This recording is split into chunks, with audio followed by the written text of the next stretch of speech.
Всем привет! Сегодня я предлагаю вам скачать скрипт, который добавит на ваш сервер магазин фейерверков примерно такой же, как на Advance RP. Находится он в том же месте неподалеку от заправки. Зайдя в магазин, слева мы видим пикап с информацией, справа пикап с жизнями, которые мы можем пополнить за 150 баксов, и в центре находится чекпоинт, став на который у нас откроется меню для покупки фейерверка.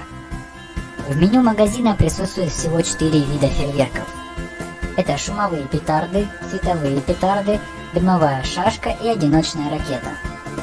Для того, чтобы запустить купленный фейерверк, необходимо ввести команду Blow, такую же, как на Advance RP.